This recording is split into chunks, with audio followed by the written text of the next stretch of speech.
Hello everyone, this is Mothership here, and today I'm going to be reviewing Unimatrix Zero, the Series 6 finale and Season 7 opener of Star Trek Voyager.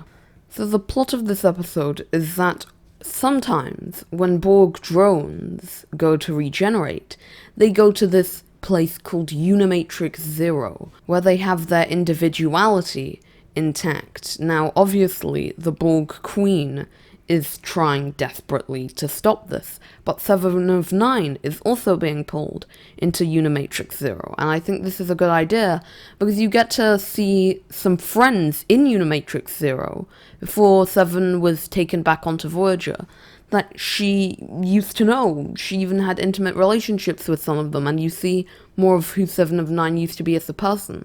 Now this doesn't break canon in any way or whatever, because they don't remember anything after they come out of regeneration, but once they go back into Unimatrix Zero, they keep all of their memories. Now, something cool that this episode does is, by part 2, near the end, it culminates in basically a Borg civil war. You see Voyager and a Sphere going to attack a Borg cube, and I think that's really cool. Now, convoluted plans and all, basically Janeway, Tuvok and B'Elanna need to get onto a Borg tactical cube, and a Borg tactical cube is one of the new things introduced in this episode, and it's basically a Borg cube that's better, but we don't see it really do anything, so yeah.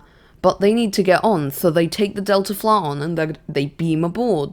Now, the Delta Flyer gets destroyed, which is pretty crazy, but none of the later episodes ever do anything with this. They don't make a new Delta Flyer. Well, they do, but it's off-screen and it looks exactly the same, and it's, like, brought up in passing in, like, the next episode, which is unfortunate.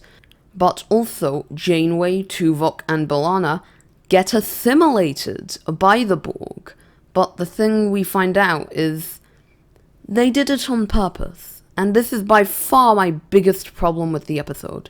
So they needed to get onto this Borg tactical cube, so they got themselves assimilated, except they had shenanigans, so that they actually kept their individuality intact, and they were communicating with each other, but they just still had the implants.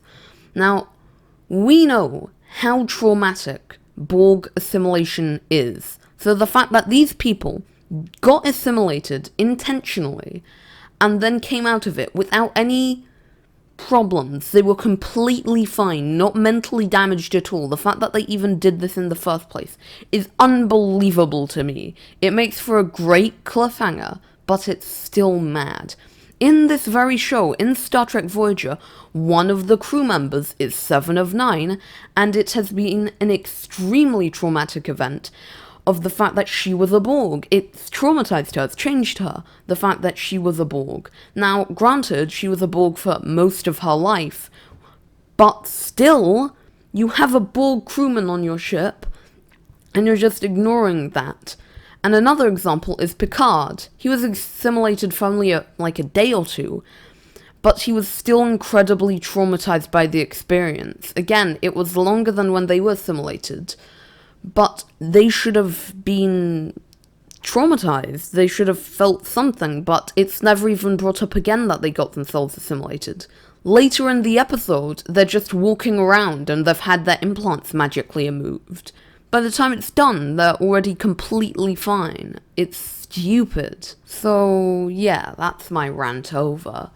But apart from that, episode's alright. I don't really have too many complaints about it, apart from that massive annoyance to me. Nothing too bad really happens. There's some cool shots of Voyager fighting the Borg tactical cube and going right next to it, but apart from that, yeah, it's pretty good, but there's a few big problems there that make me kind of despise some parts of it. So join me next time where I will review the finale of Voyager, Endgame.